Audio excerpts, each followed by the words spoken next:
गज़ा feminine, गज़ा में होने वाला कहत या गज़ा का कहत किस चीज़ का? फूड का, खाने की किल्लत, खाने की कमी जो आ रही है गज़ा में, उसके बारे में डॉन ने एक और एडिटोरियल लिखा है और इसमें हाईलाइटेड पॉइंट ये है कि कहत दो तरह का होता है, एक नेचुरल और एक नेचुरल का ऑपोजिट वैसे आर्टिफिशियल होता है, लेकिन आर्टिफिशियल चीज भी इंसान ही बनाता है तो वो हम मैन मेड उसको कहते हैं।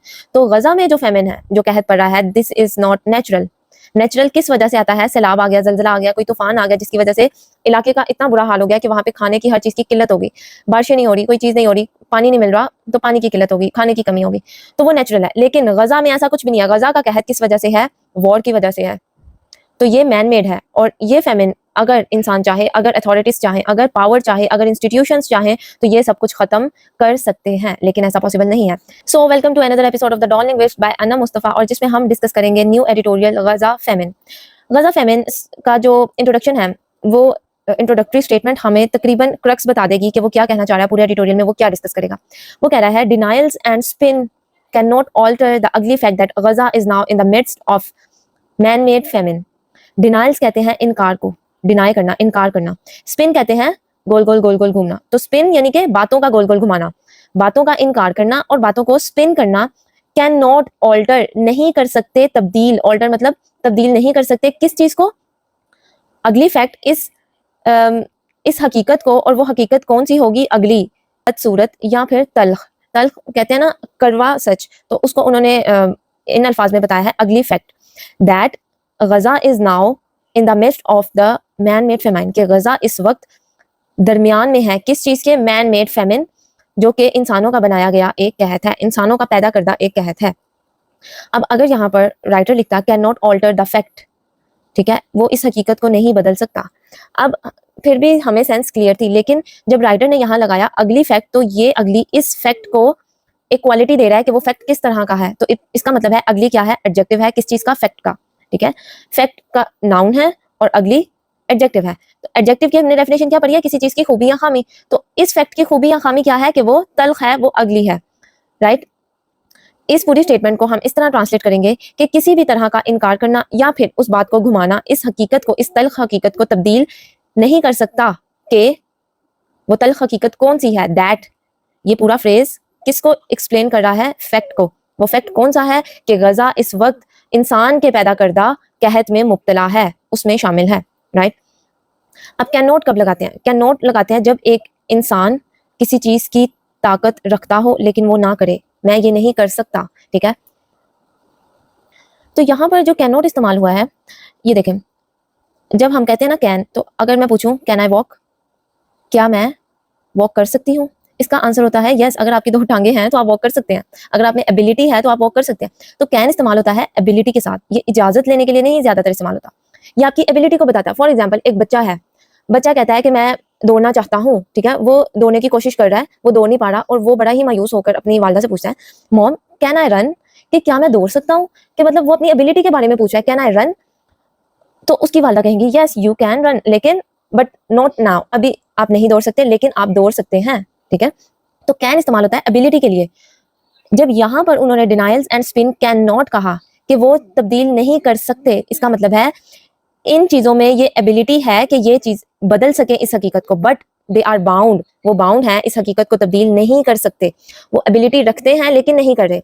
अब इसका ऑपोजिट अगर हम देखें, जब हमने पूछना हो कि क्या मैं वॉक पर जा सकता हूँ या क्या मुझे वॉक पर जाना चाहिए, तो हमें ऐसे पूछना चाहिए मे आई go to, may I go to, जैसे बच्चे पूछते हैं स्कूल में, मे आई गो टू ड्रिंक वाटर, क्या मैं पानी पीने जा सकता हूँ? ये इजाजत ली जाती है।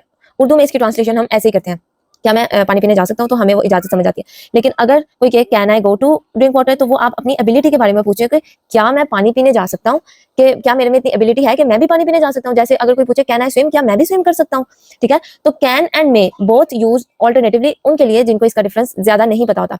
लेकिन अगर आप इजाजत लेना चाहे और पोलाइट बोलना चाहे तो आप मे का इस्तेमाल कर सकते हैं, लेकिन अगर आप अपनी एबिलिटी के लिए बताना चाहें, कोई चीज शो करना चाहें, तो आप कैन को यूज कर सकते हैं। तो यहाँ पर उन्होंने कैन को इस्तेमाल किया कि किसी भी तरह का बात को मोड़ना और बात का इनकार करना, ये इस हकीकत को किसी भी हद तक नहीं बदल सकते कि गजा इस वक्त किस चीज में मुब्तला है? कहत में मुब्तला है। बहुत डिटेल्ड हो गया और आपको उम्मीद है समझ आ गई होगी, अगर नहीं तो आप मैसेज में पूछ सकते हैं, कमेंट में। आगे बढ़ते हैं। The next is the UN's integrated food security phase classification.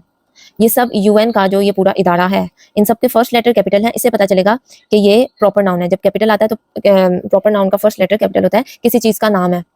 UN का ये जो इदारा है, पैनल है, उसने क्या किया, अनाउंस किया, इस चीज को बता दिया, अनाउंस कर दिया that this grim milestone on Friday.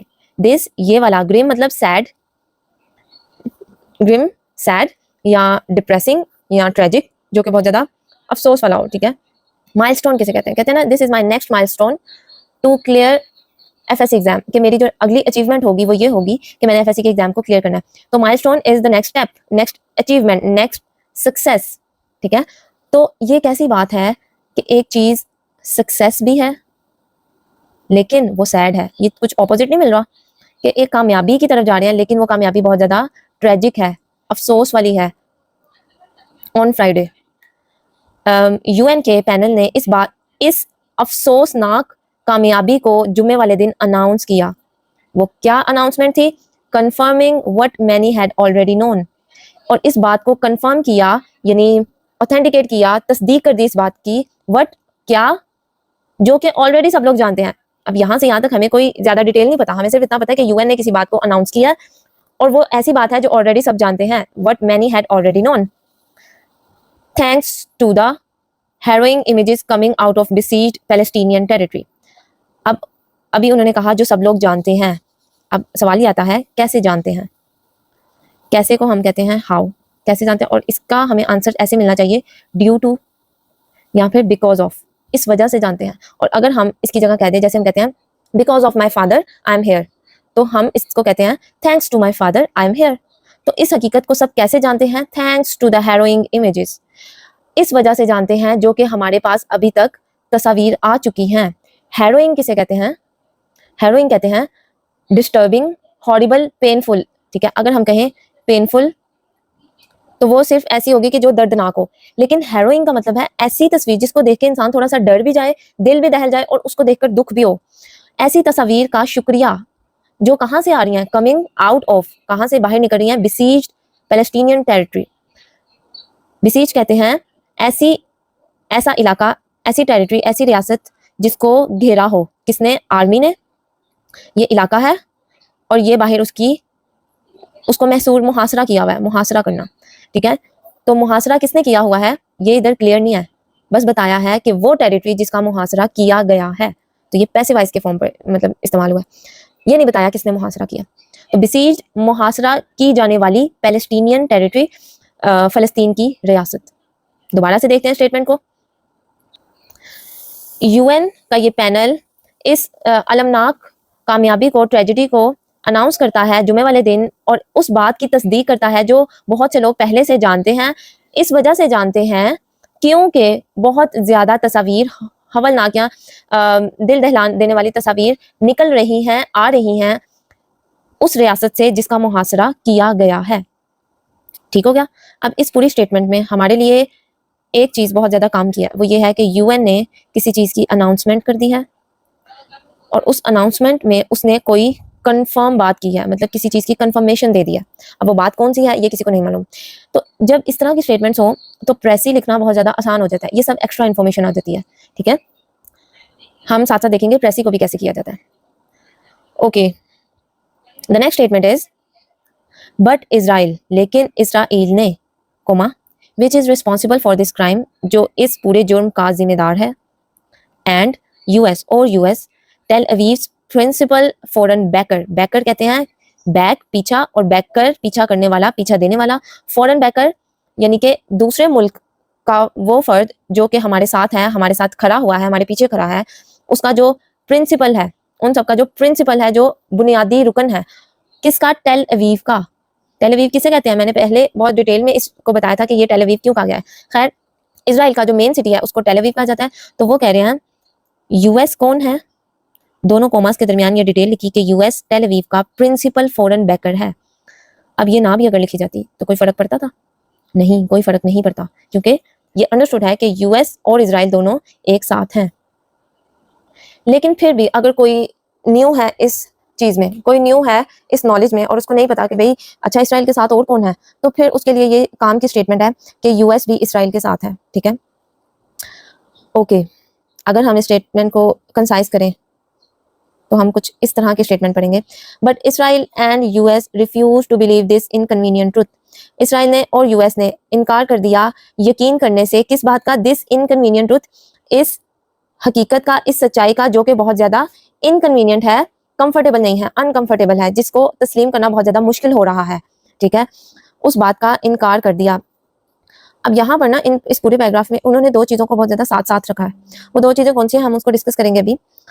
Despite the fact, इस हकीकत के बावजूद, that there is a wide spread consensus on who cause the Gaza famine, इस हकीकत के बावजूद इसराइल और यूएस ने यकीन करने से इनकार कर दिया कि आम तौर पर बहुत बड़े पैमाने में ये चीज मशहूर हो चुकी है या फिर एग्रीड हो चुकी है कि कौन गजा के कहत का जिम्मेदार है, कौन इसको पेश कर रहा है, कौन पैदा कर रहा है, क्या वजह है गजा के कहत की। इन शॉर्ट ये कहा जा रहा है कि पूरी दुनिया वाइड स्प्रेड ये चीज तस्लीम कर ली गई है, अग्री कर ली गई है, कंसेंसस हो चुका है, मुशावरत हो चुकी है और पता चल गया है कि गजा का कहत किसकी वजह से है। Who cause the Gaza famine, Gaza का कहत किस वजह से है। अब कंसेंसस का वर्ड अगर हम देखें तो निकलता है कन और सेंटायर, ये लैटिन वर्ड्स को मिलाकर बना है। कन का मतलब होता है टुगेदर और सेंटायर का मतलब सेंसेस से निकला है, यानी टू फील। एक चीज होती है कि मैं एक मशवरा दूं कि मेरी कंपनी में ना ए मेंबर नहीं होना चाहिए और बी मेंबर होना चाहिए, ठीक है, ये मेरा मशवरा, और 5 लोग अग्री कर जाएंगे, यस, ठीक है, वो एग्रीमेंट हो जाएगा।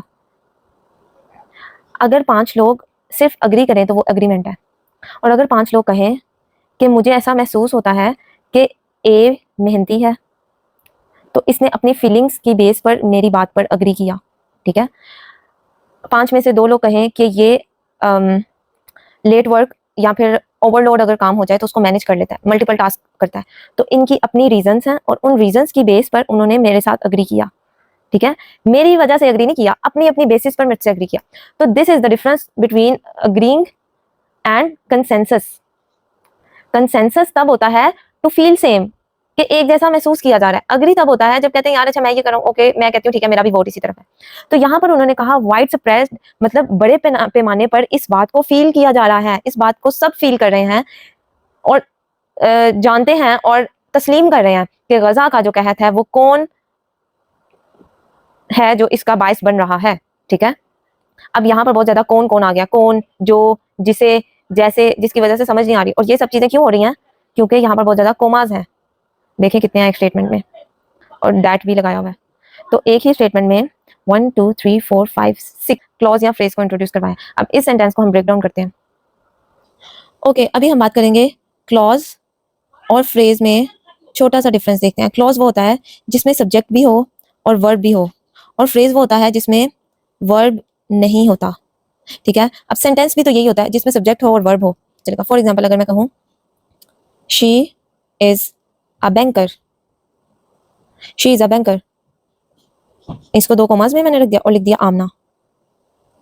अब मेरा ये सेंटेंस है आमना शी इज अ बैंकर, आगे मेरा सेंटेंस कंप्लीट हो जाएगा। तो सेंटेंस के दरमियान में जब मैं किसी भी वर्ब वाली स्टेटमेंट को, शॉर्ट स्टेटमेंट को लिख दूं जो कि इंडिपेंडेंटली भी स्टैंड कर सके, उसको हम क्लॉज कहेंगे, ठीक है। अगर मैं कहूँ जस्ट बैंकर, ठीक है, तो Amna comma comma banker arrested, arrest कहाँ पर हुई? इन केस, केस में अरेस्ट होगी। तो पता चल रहा है, एडिशनल पता चल रहा है आमना जो कि बैंकर है वो अरेस्ट हो गई किसी केस में।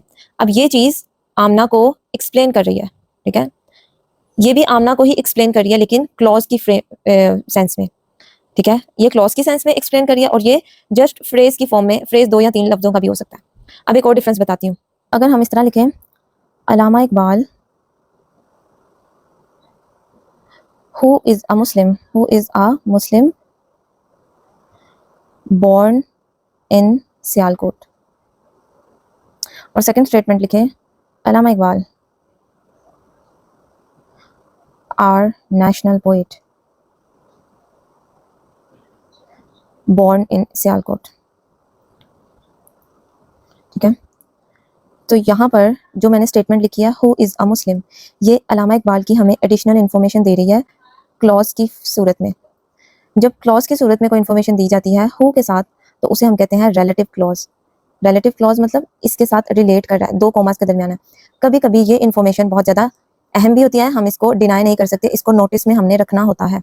कभी कभी ये इन्फॉर्मेशन एक्स्ट्रा होती है, ठीक है एडिशनल इन्फॉर्मेशन। दोनों ही फ्रेज भी और क्लॉज भी दोनों ही एडिशनल है। अब नीचे है अल्लामा इकबाल, आर नेशनल पोइट। इसमें कोई भी वर्ब नहीं है। आर नेशनल पोइट जो कि हमारे कौमी शायर हैं, वो सियालकोट में पैदा हुए। ये इसको रीडिफाइन कर रहा है, रीडिफाइन कर रहा है अल्लामा इकबाल कौन, जो कि नेशनल पोइट है, सियालकोट में पैदा हुए। लेकिन Allama Iqbal who is a Muslim, who is a, ये एक्सप्लेन कर रहा है कि ये हमें एक्स्ट्रा इन्फॉर्मेशन भी दे रहा है। तो यहाँ पर जो फ्रेज इस्तेमाल हुआ है उसे हम कहते हैं अपोजिटिव फ्रेज, ठीक है। ये फॉर्म फ्रेज की जो कि पिछले वाले को रीडिफाइन कर दे, कि मैं रीडिफाइन, जैसे एक ही वर्ड की एक और डेफिनेशन दे दी है। जैसे हम कहें water H2O is essential for life, तो एक ही वर्ड की रीडेफिनेशन दे दी है, उसमें कोई वर्ब नहीं है, ठीक है। तो जब हम किसी भी चीज़ को रीडिफाइन कर दें, रीडिफाइन कर रहे हैं, तो वो अपोजिटिव फ्रेज होगा, उसमें वर्ब नहीं होगा, फ्रेज में वर्ब नहीं होता। लेकिन अगर हम किसी की एडिशनल और एक्स्ट्रा इंफॉर्मेशन दे रहे हैं, एक्स्ट्रा इंफॉर्मेशन जो रीडिफाइन नहीं कर रही लेकिन एक्स्ट्रा है तो ये भी एडिशनल, लेकिन ये वाली एक्स्ट्रा है, ये किस में आएगी, क्लॉज में। और क्लॉज कौन सा, ऐसे क्लॉज जो कि हु, विच, दैट इनके साथ बनाए जाते हैं, तो उसको हम कहते हैं रिलेटिव क्लॉज, ठीक है, रिलेटिव क्लॉज कहते हैं। सो अगर हम न्यूज़पेपर से इसकी एग्जांपल लें तो वो कुछ ऐसी होगी, see Israel which is responsible for the crime. Extra information है कि इजराइल रिस्पॉन्सिबल है क्राइम का, प्लस इसलिए लगाया क्योंकि एक्स्ट्रा इन्फॉर्मेशन है जो कि क्राइम का रिस्पॉन्सिबल है। And US Tel Aviv's principal foreign backer, no verb, US को ही एक्सप्लेन कर रहा है। अपोजिटिव फ्रेज यूएस को रीडिफाइन कर रहा है, कि यूएस कौन है, रिफाइन बार बार मैं लिख रही हूँ, इट्स रीडिफाइन, कि यूएस कौन है, टेल अवीव का बैकर है, सपोर्ट देने वाला। और इसराइल कौन है, इसकी एक्स्ट्रा इन्फॉर्मेशन हमें ये मिल रही है कि वो इस क्राइम का रिस्पॉन्सिबल है, ठीक है। अगर इसराइल को भी रीडिफाइन करना होता तो कैसे करते, ये अपनी अब चॉइस है, अगर हम इसको क्लॉज बनाना चाह रहे हैं या फ्रेज बनाना चाह रहे हैं। खैर, आप इस एक्टिविटी को करें कि इस फ्रेज को क्लॉज में कन्वर्ट करें और इस क्लॉज को फ्रेज में कन्वर्ट करें, ठीक है, ये आपकी एक्टिविटी है। अब यहाँ पर आपको इन दोनों डिटेल्स को देखकर क्या पता चल रहा है कि अगर ये दोनों डिटेल्स हमारे लिए मुनासिब है, ज़रूरी है, लेकिन क्लॉज वाली जो डिटेल होती है it's better not to ignore. लेकिन इस तरह फ्रेज वाली डिटेल को आप इग्नोर भी कर सकते हैं, ठीक है, इस पूरी स्टेटमेंट को। कि इसको अब हम उर्दू में पढ़ते हैं। इसराइल जो कि इस क्राइम का रिस्पॉन्सिबल है, यूएस जो कि टेल अवीव का बैकर है, उसने इस हकीकत को तस्लीम करने से मना कर दिया है, इस बात के बावजूद कि पूरी दुनिया को ये मालूम है कि ये कहत किसका पैदा करता है, ठीक है। अब अगर हमारे पास ये स्टेटमेंट आ जाती है और हमने इसकी प्रेस ही करनी है, इसको शॉर्ट में लिखना है, ये बहुत ज़्यादा डिटेल है, तो हम इसको कुछ इस तरह लिखेंगे और ये वाली इन्फॉर्मेशन को हम कट कर देंगे, डिस्पाइट द फैक्ट की जगह हम ऑल दो कोई एक वर्ड इस्तेमाल कर सकते हैं, ठीक है। तो हम देखते हैं, ये देखें, which is responsible for the crime, ये रिलेटिव क्लॉज है, और टेल अवीव्स ये अपोजिटिव फ्रेज है जिसमें सिर्फ नाउन फ्रेज होगा, क्लॉज में सब्जेक्ट और वर्ब दोनों होते हैं। तो प्रेसिव वर्जन हमारे पास क्या आएगा, जब हम इन दोनों को निकाल दें, लेकिन हमने सेंस पूरी देनी है, हम इसराइल और यूएस को एक साथ लिखेंगे और बताएंगे कि इन दोनों ने डिनाई कर दिया है किस चीज़ से, फेमाइन से, फेमिन से, कहत से, कहत वाले सच से, सच्चाई से, दो, जबकि वर्ल्ड ब्लेम्स इसराइल, जबकि पूरी दुनिया किसको ब्लेम कर रही है, इसराइल को, ठीक है। यही बात इसमें लिखी है ना, who is responsible for this crime, और लास्ट में उन्होंने बताया that we all know it's a widespread consensus who caused the Gaza famine। तो यहाँ पे उन्होंने बता दिया कि इसराइल इज रिस्पॉन्सिबल। तो प्रेसिव वर्जन क्या हुआ, Israel and US deny the famine truth though world blames Israel. अगरचे दुनिया पूरी ये जानती है, एक्सेप्ट करती है, फील करती है, एग्री करती है कि इसराइल ही है वो जिसने फेमाइन को क्रिएट किया है। आई होप आपको ये क्लियर हो गया होगा कि हम लोग किस दौर में जा रहे हैं, और जो चीज़ें जितनी सिंपल दिखती हैं उतनी सिंपल होती नहीं है, इसमें कितनी कॉम्प्लेक्सिटी है। इसी पैराग्राफ को अगर हम देखें तो हर पॉजिटिव के साथ नेगेटिव को लिंक किया गया है। ग्रिम, सैड, अगर ये नेगेटिव है तो माइलस्टोन, सक्सेस, ये पॉजिटिविटी है, ठीक है। फिर उन्होंने कहा thanks to the harrowing images. Thanks क्यों कहा? क्योंकि पीछे बताया कि ये एक कामयाबी, सैड अचीवमेंट हुई है। किसकी तरफ से ये अचीवमेंट है? इसराइल की तरफ से ये अचीवमेंट है, लेकिन हम लोग इसको सैड समझते हैं। और इसी चीज़ को पॉजिटिव टोन देने के लिए हमने थैंक्स किया, पॉजिटिव टोन को इस्तेमाल किया है कि शुक्र है हमारे पास इमेजेस मौजूद हैं। इमेजेस अगेन नेगेटिव, सैड, तो पॉजिटिव नेगेटिव लिंक है, राइट। ओके, इसी तरह यहाँ पर कंसेंसस, जो कि एक पॉजिटिव चीज़ है कि सब लोग इस बात पे अग्री हो चुके हैं, लेकिन जिस बात पे अग्री हुए हैं वो क्या है? इनकन्वीनियंट ट्रुथ है। ऐसा सच है जिसको तस्लीम करना बहुत ज़्यादा अनकंफर्टेबल हो रहा है। इसका मतलब ये है truth is not equal to truth itself. जब हम कह देते हैं कि अल्लाह एक है, इसका मतलब ये इटसेल्फ अपनी बुनियाद रखता है कि अल्लाह एक है, हमने कह दिया ये सच है। लेकिन यहाँ पर ये ऐसा है, truth is not equal to truth itself because power is truth. इस दुनिया में क्या हो रहा है? Power is truth. ये जो पावर में है ना, वो कह रहे हैं ये जो सच है ना, ये सच ही नहीं, वो इस सच को भी इनकार कर सकते हैं। समझ आई? इन सब छोटी छोटी डिटेल्स को बताने का मतलब ये है कि हिडन मीनिंग्स क्या शो होते हैं राइटिंग से हमारे पास। अब हम अपने नेक्स्ट पैराग्राफ की तरफ चलते हैं। The findings say that 500,000 people face catastrophic hunger in Gaza City, while famine conditions are likely to spread to other parts of Strip. Findings किसकी? UN की, जिसने अनाउंस किया। वो क्या बता रही हैं कि 500,000, 1 मिलियन में 10 लाख होते हैं, 10 लाख और हाफ कितना होगा? 5 लाख लोग सामना कर रहे हैं कैटास्ट्रॉफिक हंगर, ऐसी भूख का जो कि मार देने वाली है, ठीक है, तबाह कर देने वाली है। ऐसी भूख का सामना कर रहे हैं 5 लाख लोग। और कहाँ पर? गजा सिटी में। गजा शहर का ही नाम है, लेकिन फिर उन्होंने अगेन सिटी लिखा। क्यों लिखा ये भी बताती हूँ। वाइल, जबकि फेमीन कंडीशंस, जो कि कहत की सूरत हाल है, are likely to spread to other parts of strip, वो भी खदशा है, लाइकली के अंदेशा है, वो भी फैल जाएंगी स्ट्रिप के बाउंड्रीज के दूसरे हिस्सों पर भी, ठीक है। तो फाइंडिंग्स ये कह रही हैं 5 लाख लोग इस वक्त भूख का सामना कर रहे हैं, जबकि कहत की सूरत हाल ऐसी है कि वो फैल जाने वाली है। अब गजा और गजा स्ट्रिप, ये हम यहाँ से देखेंगे। ये पूरी जो स्टेट है, ये पूरा जो मैप है, ये इसराइल को शो कर रहा है, ये इजिप्ट है, ये जॉर्डन है। इसराइल में ये वाला जो पार्ट है ना, जो सी के पास है, उन्होंने भी इस पार्ट को हाईलाइट किया हुआ है, बॉक्स बनाया। इस पूरे पार्ट को कहते हैं गजा स्ट्रिप, ये जो ग्रे हुआ हुआ है। अब इस ग्रे पार्ट को यहाँ पर जूम किया है, ठीक है।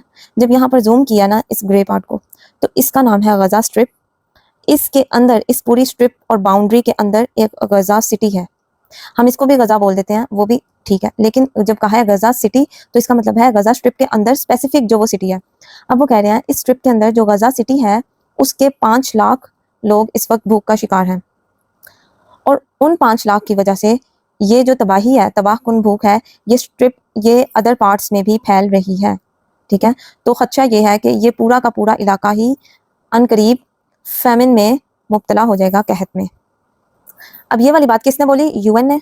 आगे से जवाब किसका आएगा? यूएन ने बोली इसराइल में। आगे से रिएक्शन आया, रिएक्टिंग टू यूएन ऑफिशियल, इस बात का रिएक्शन आया यूएन ऑफिशियल्स को, स्टेटमेंट, ऑफिशियल्स की स्टेटमेंट का, that famine is a result of systematic obstruction. Famine किसका नतीजा है? सिस्टमैटिक ऑब्स्ट्रक्शन की वजह से कहत पड़ रहा है। ओके, सिस्टमैटिक ऑब्स्ट्रक्शन क्या होती है? ऑब्स्ट्रक्शन कहते हैं रिस्ट्रिक्ट करना, किसी चीज़ को रोक देना, रोक के रखना। और सिस्टमैटिक, जिसके लिए पूरा सिस्टम बनाया गया हो कि अच्छा आर्मी को यहाँ खड़ा कर दिया, वेपन्स भी हैं हमारे पास ये चीज़ भी है, वो चीज़ भी है, कि पूरा निज़ाम बनाया है, बड़े मुनज़्ज़म तरीके से ऑब्स्ट्रक्ट किया गया, रोका गया है। और ज़ायनिस्ट स्टेट के प्राइम मिनिस्टर ने डिसमिस किया इस फाइंडिंग को डिसमिस किया है, ये कहते हुए कि ये आउटराइट लाई है। आउटराइट लाई क्या होता है? क्लियर एंड डायरेक्ट, साफ झूठ, जैसे कहते हैं ना सफ़ेद झूठ, चिट्टा झूठ, आउटराइट लाई, कंप्लीटली, इंटायरली, कि इसमें 1% भी सच की गुंजाइश नहीं। दिस इज एन आउटराइट लाई। अब ये सेंटेंस थोड़ा सा कॉम्प्लेक्स उन्होंने बनाया हुआ है, लेकिन आप इसको फ्रेज वाइज समझें। Reacting to UN official statement, इसकी स्टेटमेंट पे रिएक्ट करते हुए ज़ायनिस्ट के प्राइम मिनिस्टर ने ये कहा है कि ये सफ़ेद झूठ है, ठीक है। अब ये जो बात है ना, ये बता रहे हैं कि स्टेटमेंट क्या थी। स्टेटमेंट ये थी, statement that famine is the result of systematic obstruction. UN officials ने ये स्टेटमेंट दी, सीधा सीधा भी लिख सकते थे. फर्स्टली यूएन ऑफिशियल ने कहा कि फेमिन जो है वो सिस्टमैटिक ऑब्स्ट्रक्शन है. सेकेंडली रिएक्शन आया, रिएक्शन में क्या कहा, ज़ायनिस्ट स्टेट के प्राइम मिनिस्टर ने कहा दिस इज एन आउटराइट लाई. तो ये 3 पॉइंट इस स्टेटमेंट में डिस्कस किए हैं. ठीक है. The next is the US State Department meanwhile, साथ ही साथ यूएस स्टेट डिपार्टमेंट ने has also cast doubts over the UN bodies findings. अब इस चीज़ को जब आउटराइट किया कि ये सफेद झूठ है, तो फिर ये किसने कहा था, इसराइल ने. अब यहाँ पर हमने देखा इसराइल और यूएस साथ साथ हैं. ठीक है. तो यूएस ने भी दोबारा साथ ही ये कह दिया कि जो यूएन की फाइंडिंग्स है ना उस पर हमें भी डाउट है. कैसे कहा, ये इस बात को स्टेट किया that Hamas was promoting false narrative, कि हमास झूठे नजरिए बना रहा है, झूठी बातें फैला रहा है रिगार्डिंग मास स्टार्वेशन इन गजा. किस चीज़ के मुतालिक, कि गजा में बहुत बड़े पैमाने पर इंसानों में कहत फैल चुका है. ठीक है.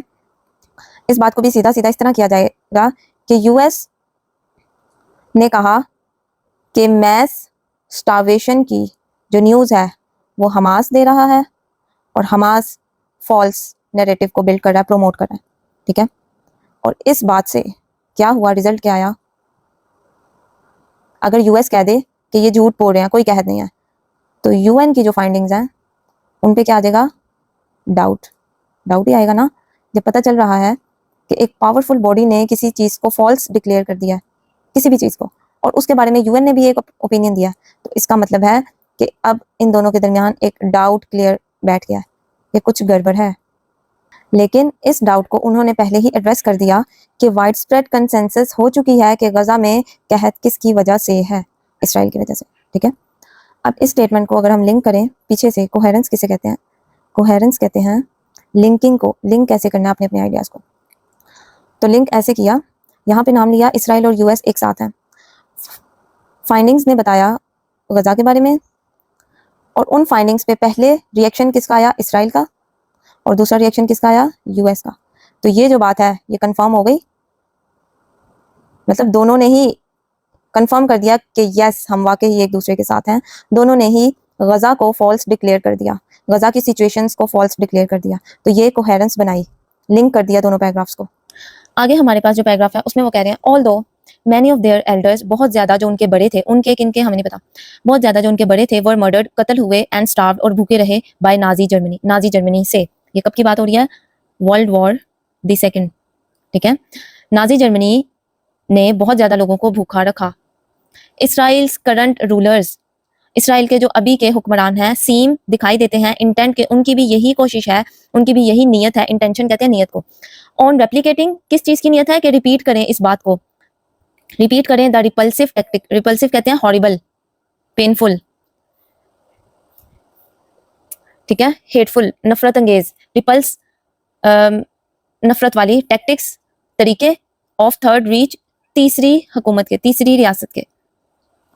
अगेन ये कि जबकि बहुत ज़्यादा अबाव अजदाद या बड़ों का कत्ल नाजी जर्मनी ने किया, उसी तरह इसराइल के रूलर्स भी ये कोशिश कर रहे हैं कि उस चीज़ को दोबारा से दोहराएं. ऑफ थर्ड रीच, किस चीज़ को, जो तीसरी हुकूमत में हो चुका था. अब थर्ड रीच को हम कैसे डिफाइन करेंगे, जर्मनी की 3 सल्तनतें गुजरी हैं.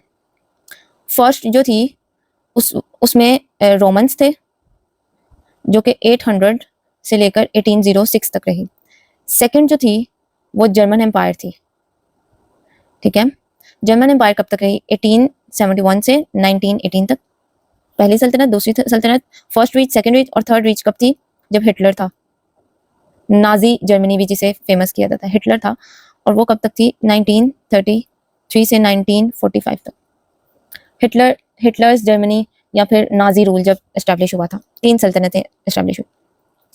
तो थर्ड रीच में किन के एल्डर्स को मारा गया, इसराइल के एल्डर्स को. अब इसराइल अगेन क्या कर रहे हैं, उसी चीज़ को रिपीट करना चाह रहे हैं. अब सवाल ये है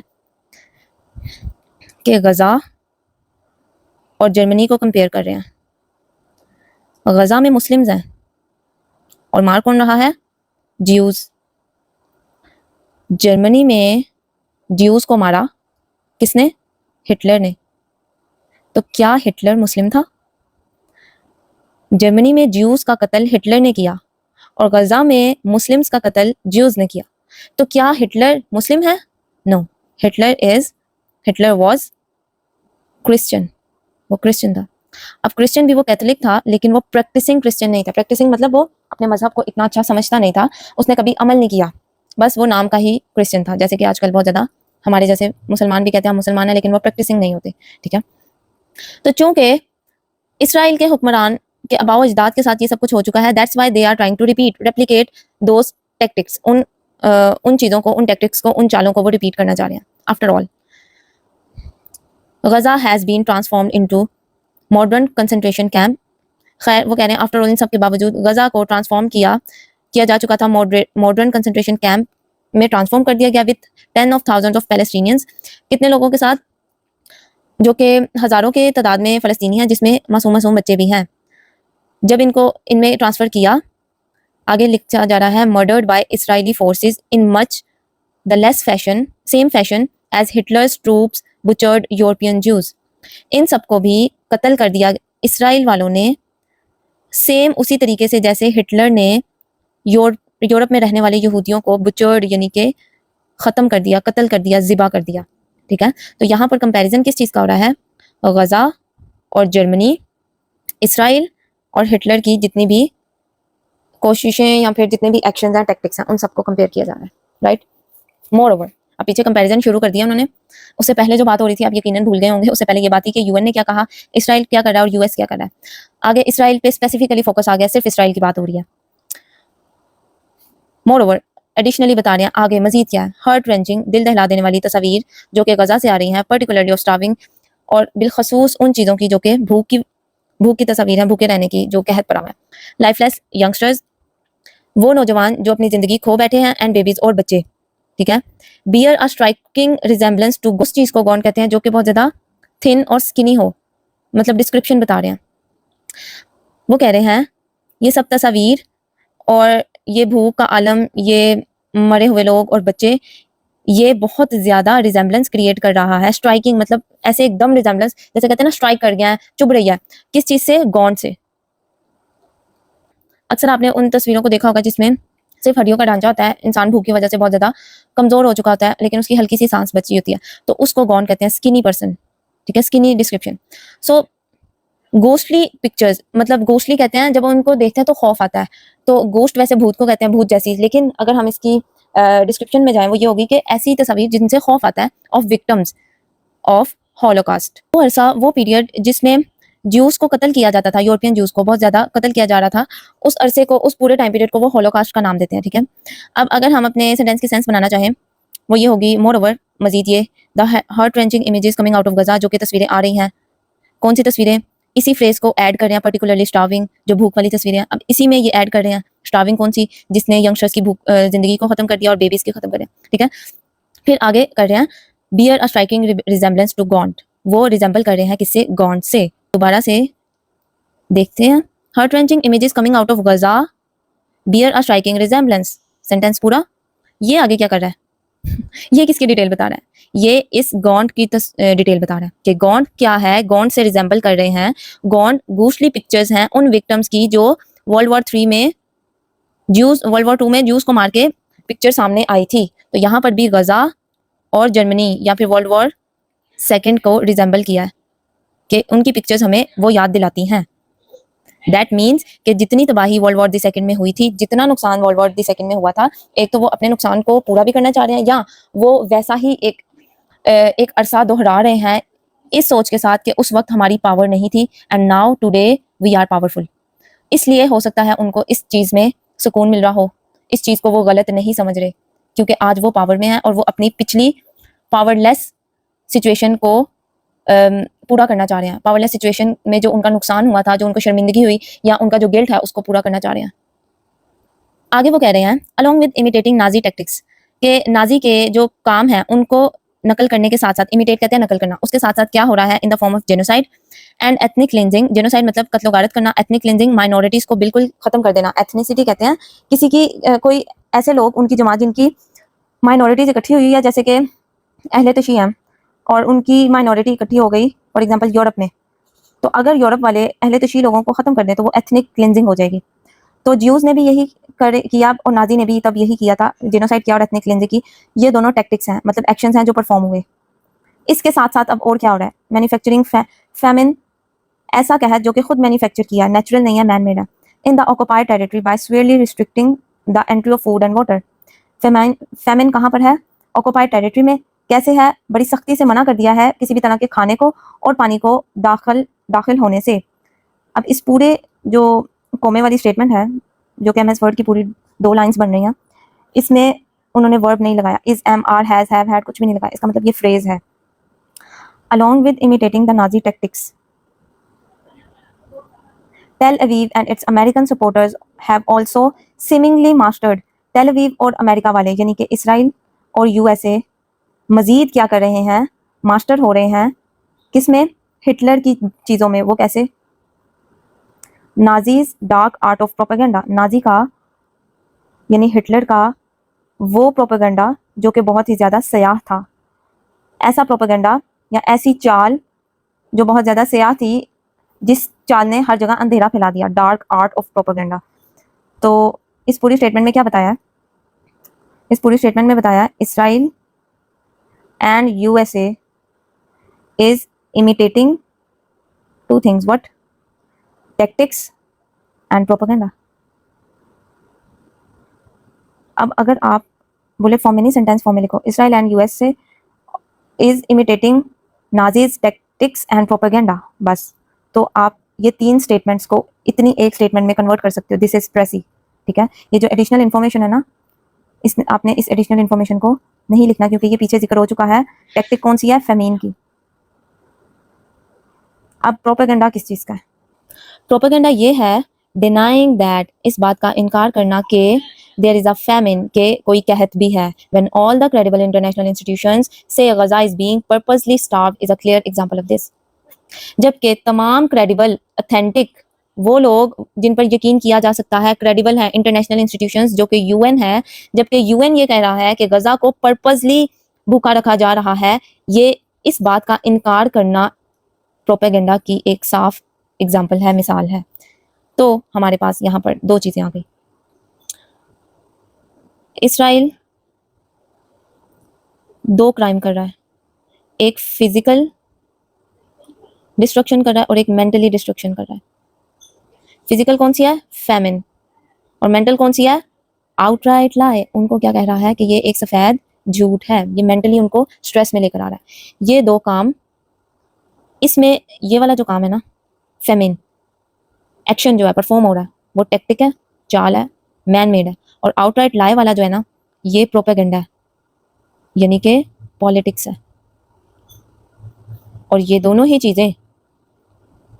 चीज़ें इसराइल में भी कॉमन है और किस में कॉमन थी, हिटलर में। समझ आई? अब आपको समझ आई, इंशाल्लाह आ जाएगी। अगर नहीं आई तो दोबारा पूछ, दोबारा देख लें। Okay, there is a little doubt that genocide and starvation in Gaza are a strain on humanity's conscience. Conscience mean ज़मीर, किसका, इंसानियत का ज़मीर। इंसानियत के ज़मीर पर बहुत बड़ा धब्बा है। क्या चीज़ धब्बा है, गजा में होने वाला कत्लो गारत बहुत बड़ा धब्बा है। इस चीज़ के बारे में बहुत कम शक है। देयर इज लिटिल डाउट, इसके बारे में भी लोग शक कर रहे हैं। मतलब एक सफ़ेद कपड़ा है इंसानियत के नाम, उसके ऊपर अगर खून के कतरे गिर रहे हैं, गजा में जो जेनोसाइड हो रहा है वो नजर भी आ रहा है, लेकिन स्टिल यूएस और इसराइल कह रहे हैं no there is a doubt, ये एक आउटराइट लाई है, ये सफेद झूठ है। तो ये इंसानियत के ज़मीर पर धब्बा है, यानी कि इंसान इस चीज़ को फील ही नहीं कर रहा कि जेनोसाइड कितना बड़ा जुर्म है, वो इसको फील ही नहीं कर रहा। इससे बढ़कर क्या हो सकता है कि एक कत्ल को आप नॉर्मल लो और उस पर जश्न मनाओ, इसका मतलब है इंसानियत खत्म हो गया। मैनी स्टेट्स, बहुत ज़्यादा रियासतें और इदारे इस बात को एक्सप्रेस कर रहे हैं, हैव एक्सप्रेस्ड देयर शॉक, कि वो भी इस बात से शॉक में है ओवर यूएन पैनल्स फाइंडिंग्स, कि यूएन ने ये फाइंडिंग निकाली है रिगार्डिंग फेमिन। किस चीज़ के रिगार्डिंग, कहत के मुतालिक बहुत ज़्यादा लोग इस शॉक में हैं। However empty rhetoric and thoughts and prayers, खाली बातें कि अच्छा ये हो गया, बहुत अफसोस हुआ, और हमें ऐसा सोच के ही भाई दिल दहलाने देने वाला मंजर है, और दुआ करो, दुआ से सब हो जाएगा। Will not ease the Palestinians plight, plight means trouble, ठीक है। फ़लस्तीनियों की जो मुश्किल है ना, वो सिर्फ खाली बातों से, सोचों से और दुआओं से हल नहीं होनी। Now it's time to do something. अगर हम जैसे लोग भी कहें ना कि यार हम दुआ कर रहे हैं, दुआ से तो तब्दील हो जाते हैं, सो हम चलो यार अपना लीस्ट जो हम कुछ कर सकते हैं वो दुआ है। बट अगर कोई मुस्लिम कंट्री है, उसकी आर्मी है, उसके पीएम है, वो भी कहें कि भाई हम दुआ कर रहे हैं, हम मजम्मत करते हैं इस चीज़ की, तो ये अल्फाज उनको सूट नहीं करते। कि आप लोग दुआ कर रहे हैं, you are there to do something, आप वहां पर मौजूद हैं, आप किसी सीट पर मौजूद हैं कुछ करने के लिए, तो ये खाली दुआएं ईज नहीं देंगी। इफ इंटरनेशनल कम्युनिटी, अगर इंटरनेशनल कम्युनिटी सीरियस है इस मसले को एंड करने के लिए जो कि गजा में है, then there must be solid action, तो फिर क्या होना चाहिए, सॉलिड एक्शन होना चाहिए। ये जो फ्रेजेस है ना, ये आप लोग कहीं लिख के दीवार पे चिपका लें कि ऐसे आपने लिखना है अपने एसेज में, ठीक है। हाउएवर को यूज़ करना है, मोर ओवर को यूज़ करना है, इन टर्म्स को यूज़ करना है। फिर अगर कोई चीज़ नहीं बन पा रही, will not ease this situation, this trouble, this difficulty, solid action लेना चाहिए, ठीक है। इन वर्ड्स को आपने यूज़ करना है। अनटिल, जब तक Tel Aviv declares N unconditional cease fire, जब तक टेल अवीव ये नहीं डिक्लेयर कर देता कि गजा में सीज फायर हो रहा है, यानी हर चीज़ हम रोक रहे हैं, जेनोसाइड नहीं होगा, कहत नहीं होगा, अनकंडीशनल, किसी भी शर्त के बगैर, कोई भी कंडीशन रखे बगैर, जब तक गजा में ये नहीं डिक्लेयर हो रहा, and lift the Gaza siege by allowing in food, water, fuel and medicine, और गजा सीज कहते हैं मुहासरा, मुहासरा यानी उसको जो घेरे में लिया हुआ है, गजा के गिर्द जो उन्होंने मुहासरा किया हुआ है उसको जब तक वो लिफ्ट नहीं कर देते, वो लिफ्ट कैसे करेंगे, by allowing food, water and fuel and medicine, ये सब कुछ अलाउ करके, all UN member states should impose a trade and weapons embargo on Israel, सब यूएन मेंबर्स को चाहिए कि वो ट्रेड पे और वेपन्स पे यानी तिजारत पे और हथियारों पे बैन कर दे इसराइल में, कि ना तो तिजारत होगी और ना ही हथियार जा सकेंगे इसराइल में, रिस्ट्रिक्शन लगा दे, ऑफिशियली रिस्ट्रिक्शन लगा दे, एम्बार्गो कहते हैं रिस्ट्रिक्शन लगा देना। तो सब यूएन मेंबर्स के जो स्टेट हैं वो ये एक्शन ले सकते हैं।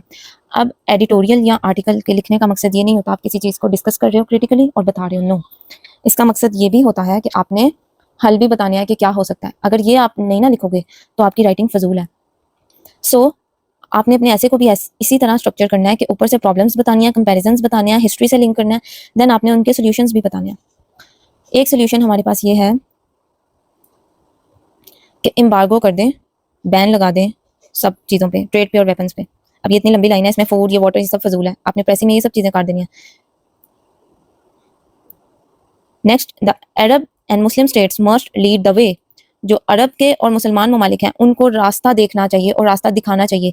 लीड लफ्ज से लीडर बनता है, लीडर वो होता है जो रास्ता दिखाता है आगे और पीछे पूरी आवाम आ रही होती है, तो इन लोगों को लीड करना चाहिए, ठीक है। ये खाली लीड का मतलब लीड नहीं है, इसका मतलब ये भी है कि इनको ब्रेव होना है, इनको बहादुरी दिखानी है, इनको फर्स्ट स्टेप लेना है। Why? Because they are Muslim. तो खाली लीड नहीं करना, ब्रेव भी दिखना है, फर्स्ट इनको होल्ड भी लेना है क्योंकि वो मुसलमान है। It can not be business as usual with Israel as long as it starves and slaughters innocent people, के तब तक हम इसराइल के साथ कोई भी किसी भी तरह का बिजनेस नहीं कर सकते जब तक वो इनोसेंट पीपल को मार रहा है, कत्ल कर रहा है, ज़िबा कर रहा है, ठीक है। तो ये हमारे पास सजेशन तो बेसिकली एक ही है, वो ये है कि ट्रेड और वेपन्स को बैन कर दें तो इम्पैक्ट हो सकता है। वैसे तो हमने बॉयकॉट किया ही हुआ है, लेकिन अब सॉलिड एक्शन, मजीद सॉलिड दे रहे हैं कि हमें मुस्लिम कंट्रीज को भी फ्रंट लीड पर आना चाहिए। अगर हम अपनी डिस्कशन को समराइज करें तो हमें पता चले है डिनायल और स्पिन किया किस फैक्ट के बारे में, वो फैक्ट इधर एक्सप्लेन किया है नेक्स्ट पैराग्राफ में। वो फैक्ट गजा फेमिन का है, ठीक है। तो गजा फेमिन को किसने डिक्लेयर किया? यूएन ने। यूएन ने कैसे किया? फाइंडिंग्स बताई, और उन फाइंडिंग्स में जो रिएक्शन आया, रिएक्टिंग यूएन ऑफिशियल्स को किसने रिएक्ट किया? इसराइल ने अपनी कोटेशन से किया और यूएस ने अपनी कोटेशन से किया। इस स्टेटमेंट में बताया था कि इसराइल और यूएस दोनों क्या हैं, एक साथ हैं, और नीचे भी इसराइल और यूएस दोनों के ही रिएक्शन बताए और बताया कि वाकई ये साथ हैं। सो दिस इज कोहेरेंस, ठीक है। कोहेरेंस दिखाई गई है, लिंक कर रहे हैं आइडियाज को। उसके बाद कंपैरिजन हुआ हमारे पास जर्मनी नहीं, इजराइल और हिटलर। इजराइल ज्यू, हिटलर ने किसको मारा? ज्यूज को मारा। तो हिटलर की दो चीजों को कॉपी किया, टैक्टिक्स को भी और किसको? पॉलिटिक्स को भी। बाकी सारा ये डिस्कस हुआ है नीचे वाले पैराग्राफ्स में, ठीक है। और इनको भी लिंक ऐसे किया कि यहाँ पर टैक्टिक्स की बात की गई, सेम फैशन में मर्डर हो रहा है, ठीक है, और वो सब रिजेंबल कर रहे हैं, जब जो चीज़ें हो रही हैं वो रिजेंबल कर रहे हैं हॉलोकॉस्ट से, जो कि वर्ल्ड वॉर 2 में हो चुका है। और फिर एट द एंड बता रहे हैं कि ये जो दोनों टैक्टिक्स और पॉलिटिक्स हैं, ये सब भी कॉपी हो रही हैं इसराइल से, इसराइल इसको कॉपी कर रहा है, ठीक है। यहाँ पे कंपैरिजन हमारे पास आ गया। उसके बाद जो नेक्स्ट जनरल स्टेटमेंट दी राइटर ने अपनी, कि ये सब जो चीज़ें हैं ये ह्यूमैनिटी यानी पे इंसानियत के ज़मीन पे एक बहुत बड़ा धब्बा है, ठीक है। और जनरल फिर राइटर ने कहा कि अगर कुछ करना है तो सीरियस और सॉलिड एक्शन लो। और सॉलिड एक्शन फिर कैसे लिया जाएगा? उसने तरीका बताया कि सीज फायर के लिए कहा जाए, बैन हो जाए ट्रेड पे और वेपन्स पे, मुस्लिम लीडर्स को लीड करना चाहिए और इनोसेंट पीपल का स्लॉटर खत्म करना चाहिए। So this is all summary. And इसमें हमने कहीं कहीं प्रेसी को भी डिस्कस किया कि प्रेसी कैसे की जा सकती है। अब आपके नज़र मतलब आपके लिए एक ये काम है कि एक स्टेटमेंट आपको दी जाती है, उसकी आपने प्रेसी करनी है। वो स्टेटमेंट ये है, अलॉन्ग विथ से लेकर यहाँ तक, ये 5 स्टेटमेंट है। इसको अगर आप चाहें तो सिर्फ 1 स्टेटमेंट में कंसाइज कर सकते हैं। वो कैसे? क्योंकि हम एग्जाम्पल्स को भी कोट नहीं करते प्रेसी में, लेकिन अगर आपकी एग्जाम्पल बहुत मेजर है तो आप उसको 1 या 2 लफ्जों में बता सकते हैं। तो यहाँ से लेकर यहाँ तक की जो स्टेटमेंट है जिसमें बहुत ज़्यादा एक्स्ट्रा इन्फॉर्मेशन ये दी गई है, इसको आप कट करके इन वर्ड्स को कंसाइज करके और एग्जाम्पल को 1 लफ्ज में बताकर इसकी प्रेसी लिख सकते हैं। So let me know in comment section. Thank you so much, जज़ाकल्लाह आपके इतने ज़्यादा टाइम के लिए, and will see you with the next video. Thank you.